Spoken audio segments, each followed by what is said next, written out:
प्रधानमंत्री नरेंद्र मोदी ने वर्चुअल माध्यम से मंत्रिपरिषद की बैठक की अध्यक्षता की।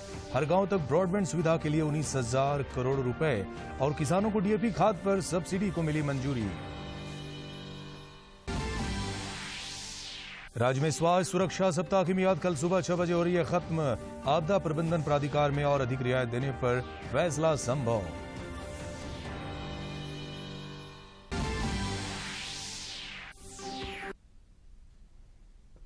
प्रदेश भाजपा कार्य समिति की 2 दिवसीय सेमी वर्चुअल बैठक शुरू। पार्टी के राष्ट्रीय महामंत्री सीटी रवि ने प्रबुद्ध जनों की गोष्ठी को किया संबोधित। और हुल दिवस पर राज्यभर में कई कार्यक्रमों का आयोजन। मुख्यमंत्री ने अमर शहीद सिदो कानू की तस्वीर पर पुष्प अर्पित कर दी श्रद्धांजलि।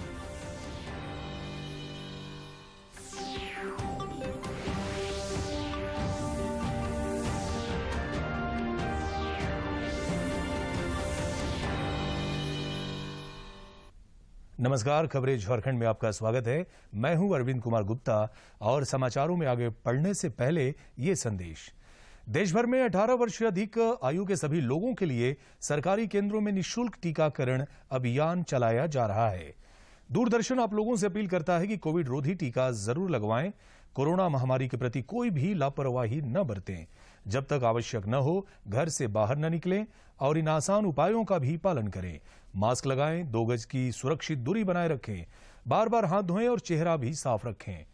कोविड से संबंधित जानकारी और मार्गदर्शन के लिए राष्ट्रीय हेल्पलाइन काम कर रही है। इनके नंबर है 011-2397-8046 और 1075। इसके अलावा राज्य हेल्पलाइन नंबर 104 डायल कर समस्या का त्वरित समाधान लिया जा सकता है।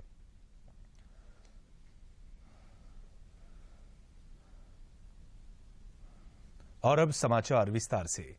प्रधानमंत्री नरेंद्र मोदी की अध्यक्षता में आज हुई वर्चुअल माध्यम से केंद्रीय कैबिनेट की बैठक में कई महत्वपूर्ण निर्णय लिए गए। बैठक समाप्त होने के बाद केंद्रीय मंत्री प्रकाश जावड़ेकर और रविशंकर प्रसाद ने बताया कि हर गांव में ब्रॉडबैंड की सुविधा पहुंचे, इसके लिए 19,000 करोड़ रुपए मंजूर किए गए हैं। वहीं किसानों के लिए डीएपी खाद पर सब्सिडी, बिजली के हालात में सुधार के लिए 97,000 करोड़ रुपए, निर्यात को मदद देने के लिए 1,22,000 करोड़ रुपए और 6,28,000 करोड़ रुपए के आत्मनिर्भर भारत पैकेज को मंजूरी प्रदान की गई। दिक्कतों का सामना करना पड़ रहा है, ऐसे सभी क्षेत्रों को 6,28,000 करोड़ का मदद का एक पूरा खाका उन्होंने बताया था। इमरजेंसी क्रेडिट लाइन जो पहले ही 2,70,000 करोड़ के लोन सैंक्शन हो गए हैं, इसमें और 1,50,000 जोड़ रहे हैं।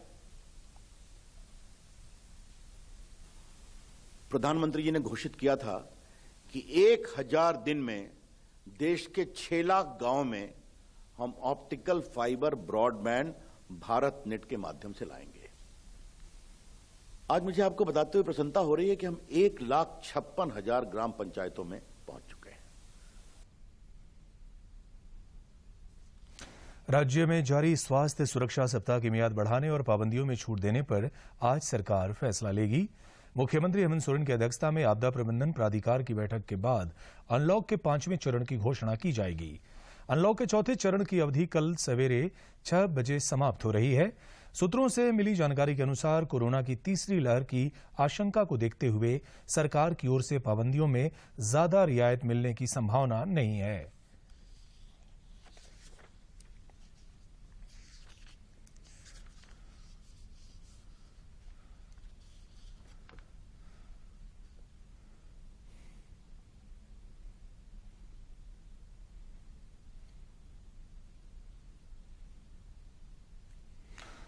देश में कोरोना वायरस के दैनिक मामलों में लगातार गिरावट दर्ज की जा रही है। केंद्रीय स्वास्थ्य मंत्रालय के आंकड़ों के मुताबिक पिछले 24 घंटे में 45,951 मामले दर्ज किए गए हैं। मंत्रालय के मुताबिक ग्राफिक्स के जरिए आप देखिए, पिछले 24 घंटों में 45,951 नए मामले दर्ज किए गए। वहीं 60,729 मरीज उपचार करवाकर स्वस्थ हो चुके हैं, जिसके बाद अब देश में रिकवरी रेट बढ़कर 96.92% हो गया है। इस वक्त देश में सक्रिय मामलों एक्टिव केसेस की कुल संख्या 5,37,064 है। बीते 24 घंटों में देश भर में कोरोना से सिर्फ 817 लोगों की ही मौत हुई है। इधर झारखंड में भी कोरोना संक्रमितों की संख्या में लगातार कमी आ रही है। अब यहां केवल 949 सक्रिय मामले रह गए हैं। पिछले 24 घंटे में 94 नए संक्रमित भी मिले हैं, जबकि 148 संक्रमित स्वस्थ हुए हैं। अब तक राज्य में 3,39,463 संक्रमितों ने इस महामारी को मात दी है। कोरोना पर नियंत्रण के लिए राज्य में कोविड जांच तेजी से की जा रही है। अब तक 99 लाख से ज्यादा सैंपलों की जांच हो चुकी है। कल एक दिन में 55,000 से ज्यादा नमूनों की जांच की गई।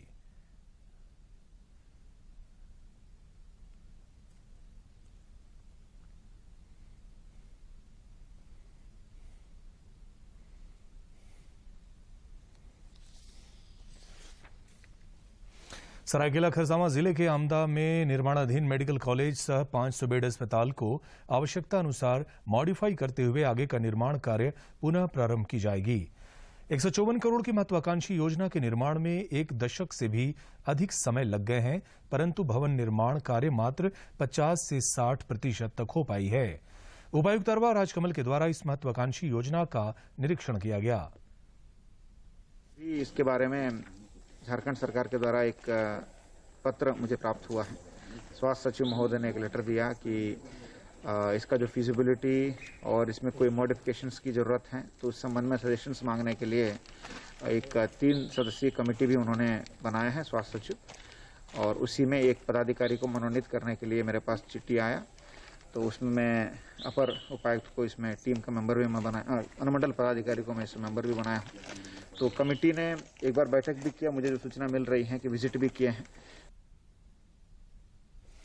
देश में पिछले 24 घंटे में कोरोना वायरस की 36,51,983 वैक्सीन लगाई गई, जिसके बाद कुल वैक्सीनेशन का आंकड़ा 33 करोड़ 28 लाख को पार कर गया है। 33 करोड़ के पार हो गया है। वहीं केंद्रीय स्वास्थ्य मंत्रालय द्वारा जारी ताजा आंकड़ों के मुताबिक देश में अब तक 33 करोड़ 28,54,000 से ज्यादा वैक्सीन की डोज दी जा चुकी है। कल ही 36,51,000 से ज्यादा वैक्सीन की डोज दी गई है। अब तक 32 करोड़ 13 लाख वैक्सीन का डोज केंद्र सरकार ने राज्यों को मुहैया कराई है और अभी 73 लाख डोजेज वैक्सीन राज्यों के पास मौजूद भी है।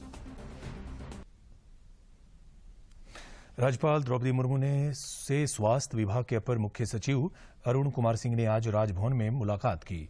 मौके पर उन्होंने राज्यपाल को राज्य में कोरोना प्रसार पर नियंत्रण के लिए किए जा रहे व्यापक प्रयासों की जानकारी दी।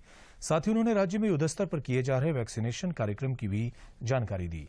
इस अवसर पर राज्यपाल ने संभावित कोरोना की तीसरी लहर को राज्य में रोकने और उस पर नियंत्रण के लिए किए जा रहे प्रयासों की भी समीक्षा की।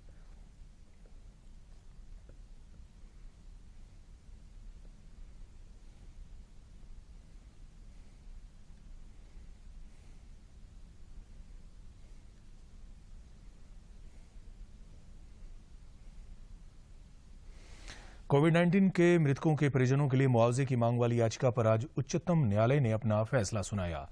न्यायालय ने राष्ट्रीय आपदा प्रबंधन अधिकरण एनडीएमए को कोविड-19 से जान गंवाने लोगों के परिजनों को आर्थिक मदद के लिए दिशा निर्देश जारी करने का निर्देश दिया। सुप्रीम कोर्ट ने कहा कि कोविड-19 से जान गंवाने वाले लोगों के परिजन मुआवजे के हकदार हैं। टिप्पणी नहीं की, उन्होंने कहा कि वो करना नहीं चाहता है। अदालत ने कहा कि केंद्र इस संबंध में खुद गाइडलाइंस बनाए। एनडीएमए को कितनी राशि हर पीड़ित के परिवार को दी जानी चाहिए, ये भी तय करने को कहा गया है। सुप्रीम कोर्ट ने 4 लाख रुपए की सहायता राशि दिए जाने की मांग वाली एक याचिका पर यह आदेश दिया है। इससे पहले केंद्र ने सुप्रीम कोर्ट में कहा था कि मामला सिर्फ पैसे का नहीं है, बल्कि संसाधनों के तर्कसंगत और विवेकपूर्ण इस्तेमाल का भी है। वैश्विक महामारी कोरोना संक्रमण और लॉकडाउन की परिस्थितियों ने अधिवक्ताओं के सामने मुसीबत खड़ी कर दी है। फिजिकल कोर्ट नहीं चलने के कारण अधिवक्ताओं को आर्थिक तंगहाली का सामना करना पड़ रहा है।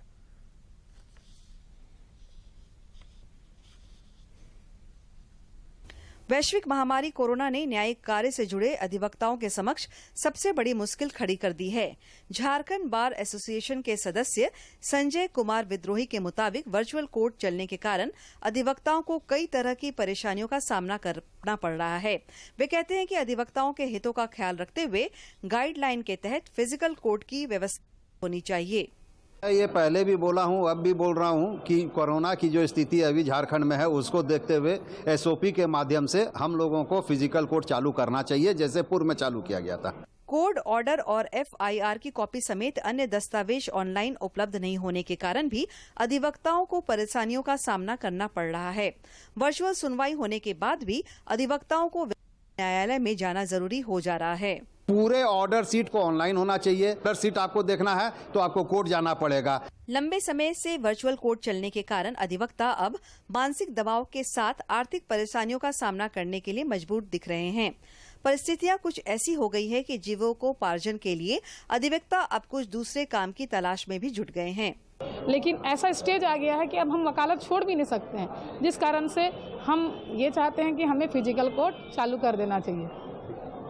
अधिवक्ता अपना लाइसेंस कैंसिल करवा रहे हैं सिर्फ और सिर्फ आर्थिक संकट के चलते हैं और उनका कोई सोर्स ऑफ इनकम है नहीं। कोरोना संक्रमण की विपरीत परिस्थितियों के बावजूद न्यायिक कार्य सुचारू रूप से चलाए जा रहे हैं। इसके लिए वर्चुअल कोर्ट की व्यवस्था की है, लेकिन काम के दौरान आ रही परेशानियों को देखते हुए अधिवक्ताओं द्वारा गाइडलाइन के तहत फिजिकल कोर्ट शुरू करने की मांग की जा रही है। रांची से करमवीर की रिपोर्ट। उच्चतम न्यायालय में आज एलोपैथी के खिलाफ विवादास्पद बयान के मामले में दर्ज सभी एफआईआर को दिल्ली में ट्रांसफर करने की स्वामी रामदेव की याचिका पर सुनवाई हुई। बयानों को लेकर स्वामी रामदेव के खिलाफ बिहार और छत्तीसगढ़ में एफआईआर दर्ज कराई गई थी। इंडियन मेडिकल एसोसिएशन के पटना और रायपुर के सदस्यों ने अपनी शिकायत में कहा था कि कोविड के इलाज को लेकर रामदेव ने भ्रम फैलाया, जिससे लोगों के मन में इलाज को लेकर संदेह पैदा हो सकता है और संक्रमण को रोकने में रुकावट भी आ सकती है। राज्यपाल द्रौपदी मुर्मू ने आज हुल दिवस के अवसर पर राजभवन के दरबार हॉल में संताल हुल के महानायक अमर शहीद सिदो कान्हू की चित्र पर माल्यार्पण कर उनके प्रति अपनी श्रद्धा सुमन अर्पित की।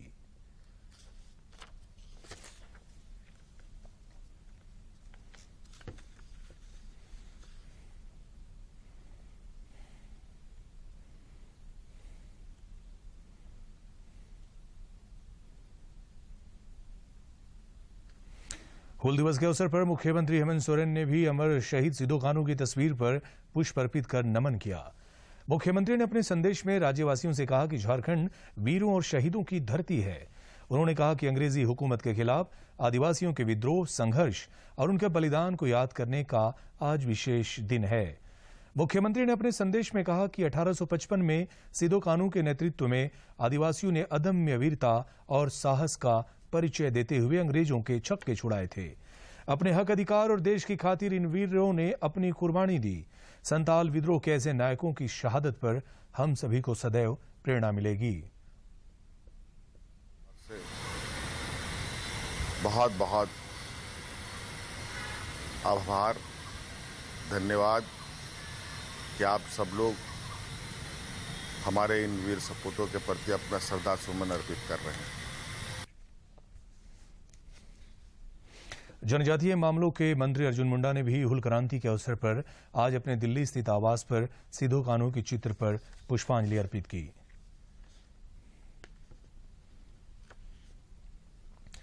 इधर हुल क्रांति दिवस पर भाजपा विधायक दल के नेता बाबूलाल मरांडी और भाजपा अनुसूचित जनजाति मोर्चा के राष्ट्रीय अध्यक्ष राज्यसभा सांसद समीर उरांव समेत कई नेताओं ने राजधानी रांची स्थित सिदो कान्हू पार्क जाकर उनकी आदमकद प्रतिमा पर माल्यार्पण किया और श्रद्धांजलि दी।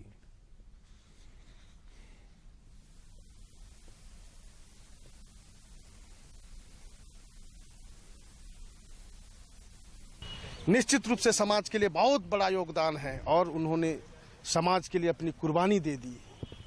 फांसी के फंदे में उनको लटकाया गया। ऐसे शहीद महापुरुषों को आज हम सब लोग यहाँ हुल दिवस पर, इस अवसर पर हम श्रद्धांजलि अर्पित करने के लिए आए हैं, पुष्पांजलि अर्पित करने के लिए आए हैं और उनके द्वारा। संताल हुल दिवस के मौके पर आज प्रदेश कांग्रेस कमेटी की ओर से भी राजधानी रांची के सिदो कान्हू पार्क में श्रद्धांजलि दी गई। पार्क स्थित सिधो कान्हू की प्रतिमा पर माल्यार्पण कर और दीप जलाकर चांद भैरव झूलो फूलों को भी श्रद्धांजलि दी गई। इस मौके पर पार्टी के प्रदेश अध्यक्ष डॉक्टर रामेश्वर उरांव ने सिधो कान्हू के कदमों में शीश झुकाया। इस दौरान पार्टी के अन्य नेता और कार्यकर्ता भी मौजूद थे।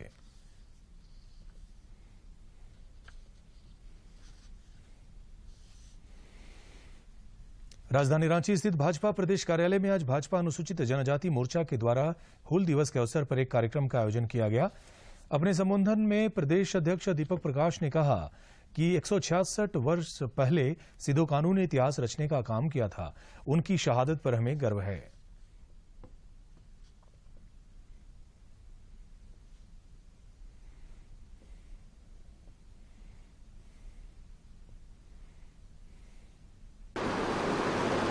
देश के इतिहास को हम जब समझने का काम करते हैं तो 1857 की क्रांति से भारत की आजादी की इतिहास लिखी जाती है।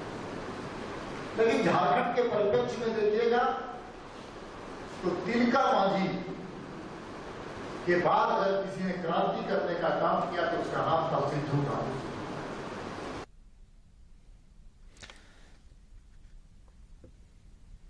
भाजपा विधायक दल के नेता बाबूलाल मरांडी ने कहा कि सिधो कान्हू ने विपरीत परिस्थितियों में भी अंग्रेजों के विरुद्ध बड़ी ईमानदारी से लड़ाई लड़ी।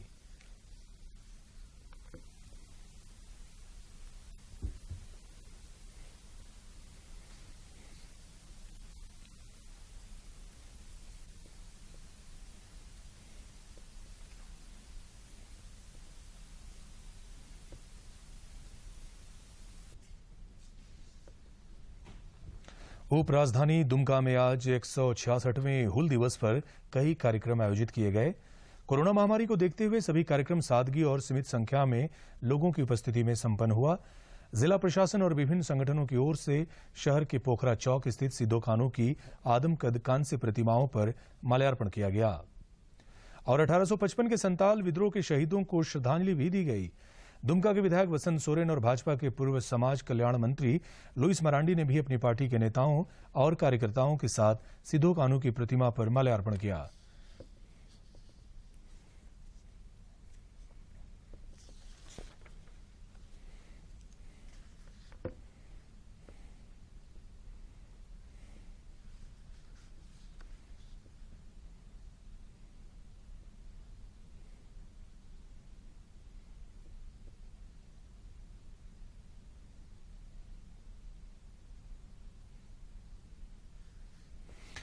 राजधानी रांची में आज प्रदेश भाजपा कार्य समिति की 2 दिवसीय बैठक की शुरुआत हुई। सेमी वर्चुअल बैठक के पहले दिन प्रदेश पदाधिकारियों ने भावी कार्यक्रमों और संगठनात्मक मुद्दों पर विस्तृत चर्चा की। पार्टी के राष्ट्रीय महामंत्री सीटी रवि कल सुबह औपचारिक रूप से बैठक का उद्घाटन करेंगे। बैठक में शामिल होने के लिए पार्टी के राष्ट्रीय महामंत्री सह प्रदेश प्रभारी दिलीप सैकिया, सह प्रभारी सुभाष सरकार और सांसद कामाख्या प्रसाद तासा विशेष रूप से रांची पहुंचे हैं। इधर पार्टी के राष्ट्रीय महामंत्री सीटी रवि ने आज रांची में प्रबुद्धजनों की गोष्ठी को भी संबोधित किया। इस मौके पर उन्होंने केंद्र सरकार के द्वारा जनहित में उठाए गए फैसलों को लेकर विस्तार से लोगों को जानकारी दी। मोदी जी सरकार आने के बाद देश भर 15 AIIMS all India medical science sanction किया है और 90 मेडिकल कॉलेज मोदी जी आने के बाद देश भर सैंक्शन किया है मोदी जी ने। एक दिन में बदल नहीं सकता, बट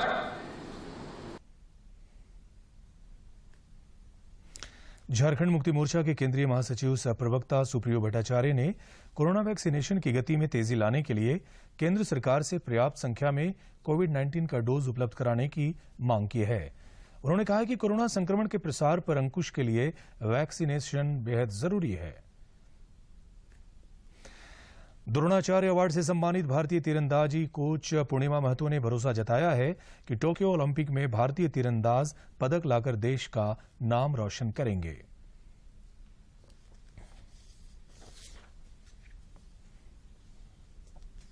विश्व तीरंदाजी प्रतियोगिता में बेहतरीन प्रदर्शन करने वाले भारतीय धनुर्धरों से टोक्यो ओलंपिक में भी दमदार प्रदर्शन की उम्मीदें बढ़ गई हैं।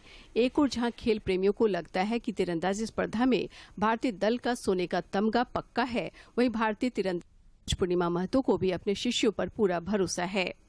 कोच को तो मेहनत करना ही है, प्लेयर अपने ऊपर भरोसा रहना चाहिए और प्लेयर के ऊपर भी भरोसा रहना चाहिए। मतलब उसको भरोसा दिलाए कि आप लोग शूट कर सकते हो वैसे। और देखिए ट्रेनिंग तो सभी अच्छे ही देते हैं।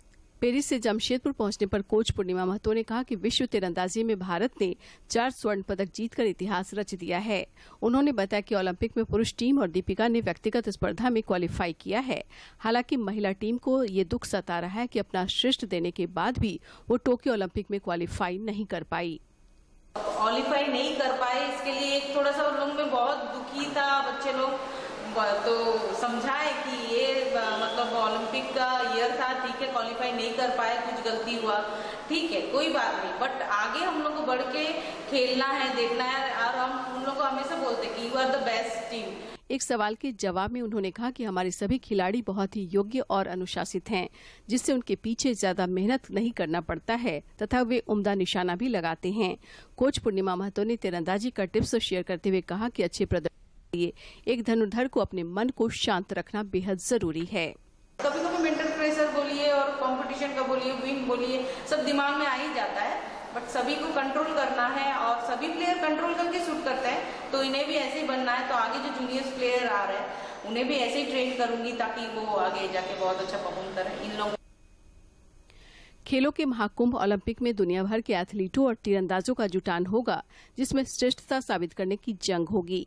उम्मीद की जानी चाहिए कि भारतीय दल अपने हुनर के जरिए ओलंपिक पोडियम के मिशन को कामयाब बनाएंगे और टोक्यो ओलंपिक में तिरंगा शान से लहराएगा। जमशेदपुर से डॉक्टर राजेश कुमार लालदास के साथ दिवाकर कुमार की रिपोर्ट। Steel authority of India limited SAIL प्रबंधन से श्रमिक संगठनों की ओर की कई दौर की वार्ता विफल होने के बाद बोकारो इस्पात संयंत्र में कार्यरत कर्मचारियों और मजदूरों ने आज उत्पादन ठप कर दिया। संयुक्त ट्रेड यूनियन के आह्वान पर वेतन पुनरीक्षण और ठेका श्रमिकों की विभिन्न मांगों को लेकर एक दिवसीय हड़ताल से करोड़ों रुपए के नुकसान का अनुमान लगाया जा रहा है। में देने के मांग को लेकर आज पूरा सेल में बंद है, लेकिन हम यहाँ का रिपोर्ट यह कर रहे हैं कि अभी 8 बजने भी वाला भी नहीं है, लेकिन ये शिफ्ट में कोकोवेन से लेकर के मेन गेट तक सारा मजदूर ये शिफ्ट वाला उतर गया है। जनरल शिफ्ट वाला देख रहे हैं अभी जा भी नहीं रहा है। तो यहाँ बोकारो स्टील प्लांट में हड़ताल 105% सक्सेस है। अब प्रबंधन को सोचने पर मजबूर होना पड़ेगा। सेल प्रबंधन यही नहीं सोचे कि 14 तारीख का हड़ताल जो 30 जून को हो रहा है उसके बाद मजदूर शांत हो जाएगा। सिमडेगा जिले में मछली पालन के सहारे लोगों की आर्थिक स्थिति को बेहतर बनाने का प्रयास किया जा रहा है।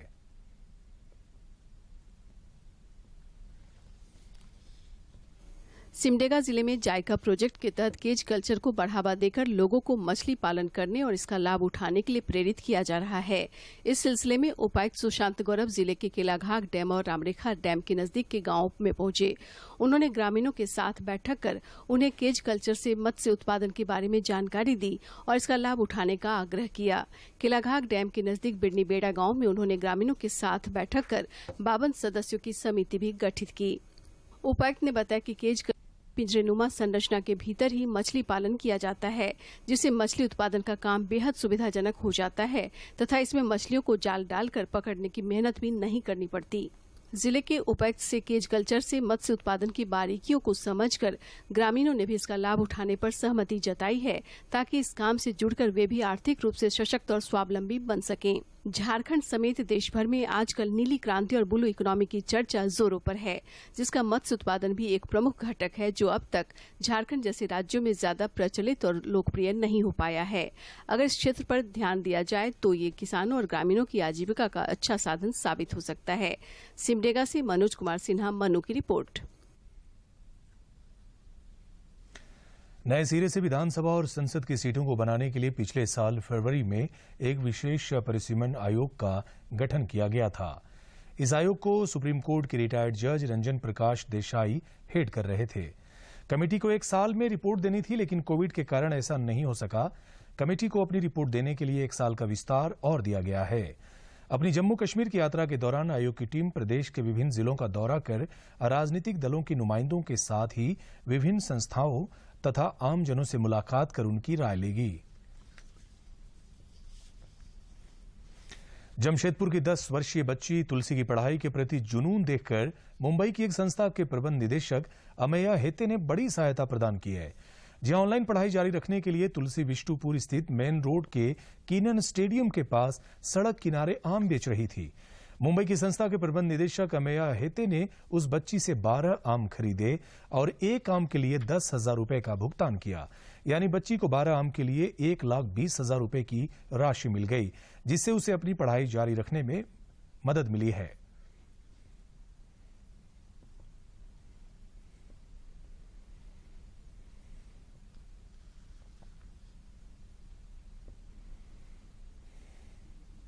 इसलिए मोबाइल नहीं खरीद पाते थे, सब बच्चा ऑनलाइन पढ़ाई करता था। हम आम चुन के बेचते थे, तो एक अंकल ने आए 1,20,000 दिए, तो मोबाइल खरीद के हम पढ़ रहे हैं अभी। जो मेरा बेटी आम चुन के जो रोड में बेच रही थी, वो भी सरकारी स्कूल में पढ़ रही थी बागुनाथों में जी। तो वहाँ से हम लोग इधर आउट हाउस में आ गए हैं। तो आम बेचते बेचते कोई सस्ता का आदमी आया अरुण। हाँ, बच्ची पढ़ने के लिए परेशानी करता था। हाँ। वो आम चुन के वो बोला हम पढ़ेंगे, वही आम चुनता था। फिर क्या करता था? आम चुन के बेचने के लिए गया। हाँ। कुछ पैसा जमाएंगे वहाँ, तो हम मोबाइल देंगे। हाँ। पढ़ाई करेंगे जी। जो तो ये स्टोरी काफी छू गई हमें। ऐसे तो बहुत बच्चे हैं जिनको ये कोरोना महामारी की वजह से जिनके जो घर पे बैठे हैं, जिनके पास ये सुविधा है नहीं ऑनलाइन एजुकेशन की। लेकिन तुलसी की एक बात बहुत अच्छी लगी हमें, जो उसकी जो जिद थी पढ़ने की, जिसके वजह से वो खुद कुछ करके पूंजी जमा कर रही थी। रांची सदर अस्पताल में कार्यरत 155 सुरक्षा कर्मियों को हटाए जाने के मसले पर स्वास्थ्य मंत्री ने सकारात्मक पहल का भरोसा दिया है। आउटसोर्सिंग पर कार्यरत सुरक्षा कर्मियों को रखा गया था, जिन्हें बाद में हटा दिया गया।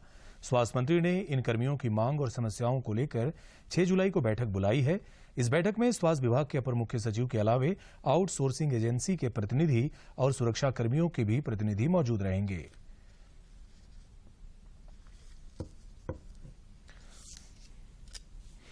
अंत में मुख्य समाचार एक बार फिर।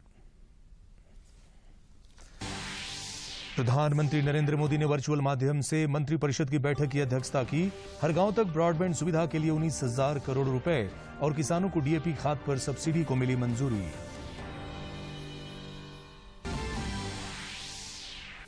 राज्य में स्वास्थ्य सुरक्षा सप्ताह की मियाद कल सुबह 6 बजे हो रही है खत्म।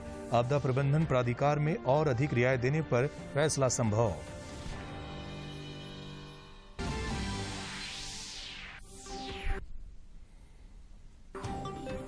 प्रदेश भाजपा कार्य समिति की 2 दिवसीय सेमी वर्चुअल बैठक शुरू। पार्टी के राष्ट्रीय महामंत्री सीटी रवि ने प्रबुद्ध जनों की गोष्ठी को किया संबोधित। और हुल दिवस पर राज्यभर में कई कार्यक्रमों का आयोजन। मुख्यमंत्री ने अमर शहीद सिदो कान्हू की तस्वीर पर पुष्प अर्पित कर दी श्रद्धांजलि।